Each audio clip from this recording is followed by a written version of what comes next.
La confiance pour moi, c'est ne pas s'excuser pour la façon dont vous gérez votre vie. Juste être capable de prendre des décisions et de s'y tenir sans se soucier de ce qu'on pourrait penser de vous. Peut-être que je prends de mauvaises décisions, mais ça me regarde. Ce que je veux, c'est d'abord vivre de manière authentique et menée par l'exemple. Il y a des opportunités pour vous réinventer vous-même. Et surtout pour les jeunes filles, vous n'avez pas à choisir. Vous n'avez pas à choisir l'intelligence, vous n'avez pas à choisir la beauté, vous n'avez pas à choisir la force, parce que vous pouvez tous les avoir. Vous pouvez tous les incorporer dans votre vie.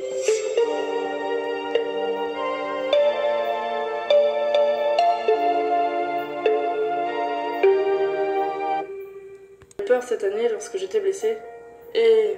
Comme ne pas pouvoir revenir ou... Exactement. Je vais être parfaitement honnête avec vous. Je lutte toujours avec ça aujourd'hui. Et quand vous êtes blessé, vous perdez cette confiance en tant qu'athlète.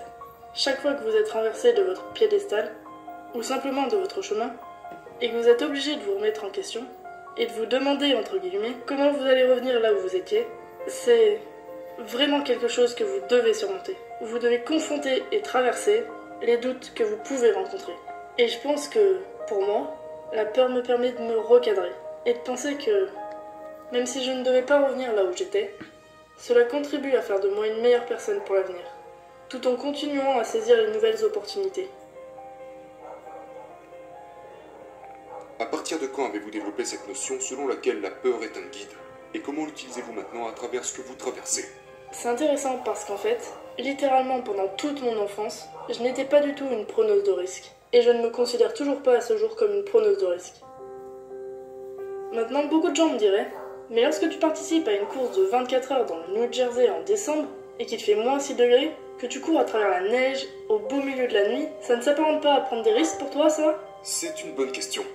Pour moi, confronter cette peur, tout d'abord, la première fois que vous le faites, c'est tellement... Je veux dire, c'est tellement paralysant. Mais avec le temps, ça devient plus facile. Parce que vous vous adaptez, vous l'intégrez, vous en faites une pratique, et vos tâches quotidiennes deviennent alors plus faciles. Et donc, pour moi, quand j'étais enfant, j'étais en fait très craintive et je ne voulais pas prendre de risques. Je voulais rester à l'intérieur, dans ma carapace, et j'avais déjà planifié ma vie. Je veux dire, lorsque j'avais 13 ans, j'avais déjà élaboré un plan pour toute ma vie. Et ça n'a rien à voir avec là où j'en suis aujourd'hui. Et heureusement, j'ai envie de dire.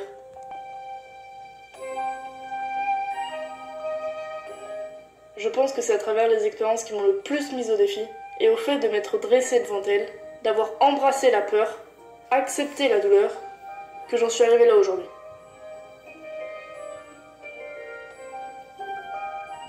Je pense que ce qui m'a permis d'aller de l'avant est de toujours être à la recherche du prochain défi, de constamment vouloir trouver une nouvelle chose difficile à faire. Et donc, quand je suis arrivée vers l'âge de 28 ans, et que j'ai commencé à devenir, entre guillemets, une athlète professionnelle, c'était juste un nouveau défi pour moi. À me demander genre, comment pourrais-je faire ça? Et donc, tout ce que je pouvais rencontrer, n'importe quel défi qui me faisait peur, était précisément ce qui me poussait à aller chercher cette nouvelle limite.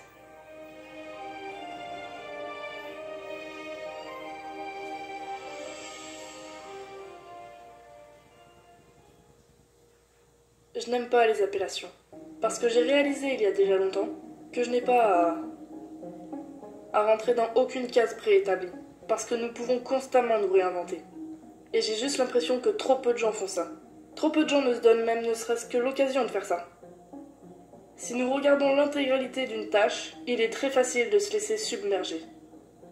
Et donc, pour moi, quand vous commencez une course de 24 heures, que vous entamez une course de 160 km, et puis que vous regardez l'heure et vous vous rendez compte, il me reste véritablement 22 heures de course là. Et je suis déjà épuisée. Et c'est là que les gens abandonnent. Donc au lieu de ça, je me dis, cette course s'annonce pleine d'obstacles à surmonter. Parce que je vais immanquablement passer par des hauts et des bas. Et donc, va juste chercher le prochain obstacle. Contente-toi d'aller chercher le prochain obstacle, de boucler le prochain tour, sans penser à l'ensemble de la course, à la vision d'ensemble de la chose. Concentre-toi sur ces petites choses individuelles. Donc c'est ce qui me permet de traverser autant de douleurs et autant de difficultés. C'est le simple fait de ne pas penser à la tâche dans son ensemble, de ne pas penser aux 20 prochaines heures qui me séparent de la ligne d'arrivée, mais juste à la prochaine étape.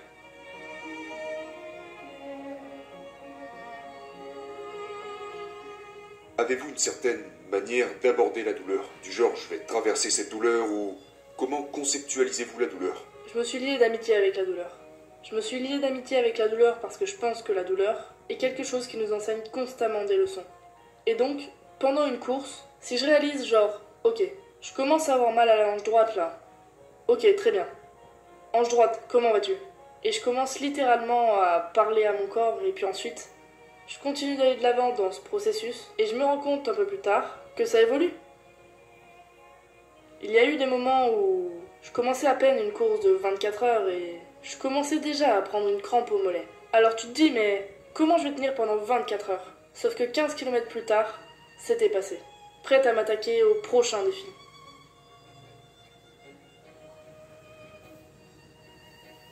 En fait, il existe une telle connexion entre le corps et l'esprit que si vous parvenez à parler à votre douleur physique, je trouve que ça devient beaucoup plus facile à gérer.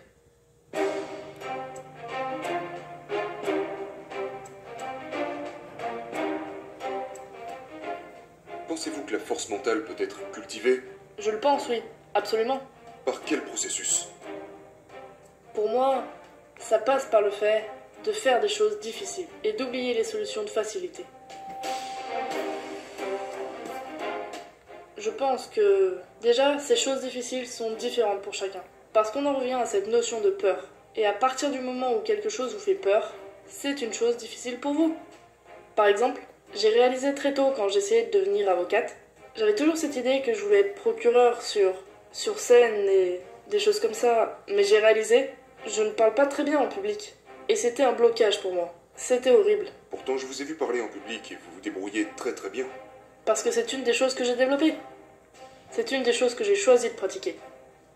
Et donc, je pense que c'est à travers ces choses difficiles que vous cultivez votre force mentale. Et les gens disent, ok, mais comment puis-je en faire une habitude? Ou comment puis-je cultiver la force mentale? Et la réponse passe par ce que vous faites. C'est en adoptant des habitudes, sans considérer l'option de ne pas les suivre. Vous choisissez quelque chose, vous l'incorporez dans votre routine, qu'il s'agisse de vous lever 30 minutes plus tôt tous les jours, pour pouvoir passer la porte de chez vous et aller courir, sans même vous laisser le temps d'y réfléchir. Vous ne vous donnez pas la possibilité de ne pas le faire. Parlez-nous du fait de s'entraîner dans des conditions non idéales. Parce que c'est une des tactiques que vous utilisez, n'est-ce pas? Oui, c'est vrai. Donc, par exemple, quand il pleut, allez courir. Beaucoup de gens, s'il pleut, s'il neige, ils disent « Je vais monter sur le tapis roulant aujourd'hui ». Pourquoi? Vous savez, c'est facile, c'est ennuyeux. Mais si vous... Par exemple, j'aime courir quand il fait froid, quand il fait sombre, et... Parce que vous savez qu'en le faisant, vous deviendrez plus forte. C'est pour ça que vous aimez ça. Eh bien, il y a aussi ce côté où je me sens plus vivante. J'aime être en pleine nature, donc je me sens plus vivante. Mais je pense aussi que, oui, ça vous force à traverser des choses difficiles dans des conditions non idéales qui vous aident indirectement à cultiver la résilience. La résilience est un mot assez étrange parce qu'il implique tellement de choses différentes. Mais je pense avant tout que s'entraîner dans des conditions non idéales vous permet de cultiver votre volonté, votre dynamisme et surtout votre discipline.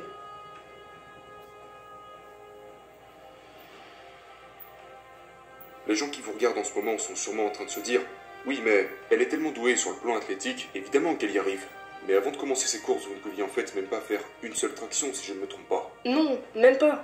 En fait, j'étais très faible en termes de performance physique. Et j'ai passé 6 mois à essayer de faire des tractions pour me préparer à ma première course d'obstacles.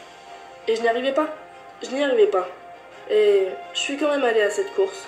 J'ai échoué sur tous les obstacles parce que je n'avais aucune force et j'ai adoré ça.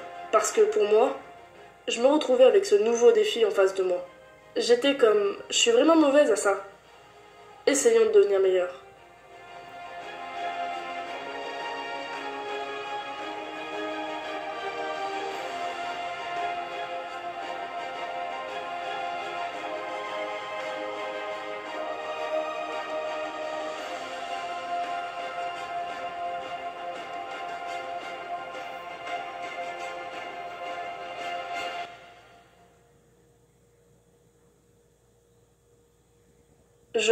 Je n'aime pas échouer.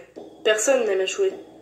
Et donc, c'est devenu une sorte de défi que je voulais absolument surmonter. C'est une des choses dans lesquelles j'ai échoué, donc ça sera ma prochaine étape à franchir.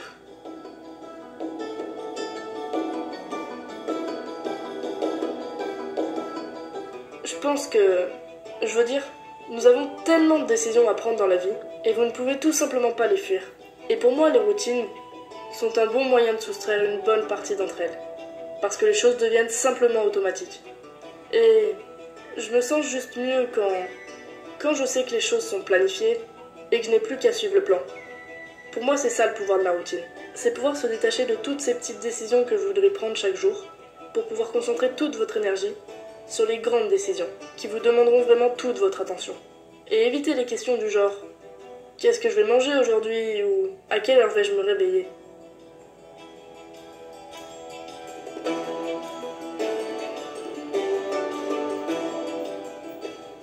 Que diriez-vous à une jeune fille qui a du mal à se sentir à sa place? Je sais ce que ça fait que d'être une adolescente qui ne sait pas trop où elle va. Je me souviens à quel point c'était difficile pour moi à cet âge. Et maintenant, avec les réseaux sociaux, c'est juste... ça me dépasse complètement.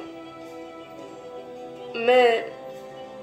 je pense que, en particulier pour les jeunes filles, je vous dirais... ne vous limitez pas vous-même. Ne vous étiquetez pas vous-même. Et cherchez constamment à briser les barrières et repousser vos limites. Ne cédez pas à ce qui est populaire, car ce qui est populaire n'est pas forcément ce qui est juste. Donc, mettez-vous au défi physiquement, mettez-vous au défi mentalement, et, vous savez, cherchez à briser ces barrières.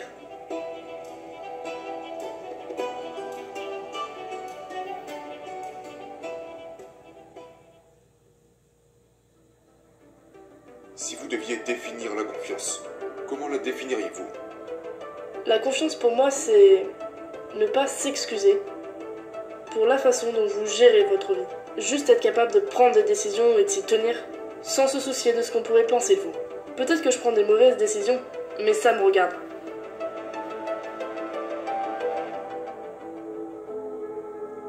Ce que vous voulez avoir sur le monde. Ce que je veux, c'est d'abord vivre de manière authentique et menée par l'exemple. Et le message que je veux transmettre, c'est que vous n'êtes pas obligé de rentrer dans ces cases. Vous ne pourrez peut-être pas tout avoir, mais il y a des opportunités pour vous réinventer vous-même. Et surtout pour les jeunes filles, vous n'avez pas à choisir. Vous n'avez pas à choisir l'intelligence, vous n'avez pas à choisir la beauté, vous n'avez pas à choisir la force, parce que vous pouvez tous les avoir. Vous pouvez tous les incorporer dans votre vie.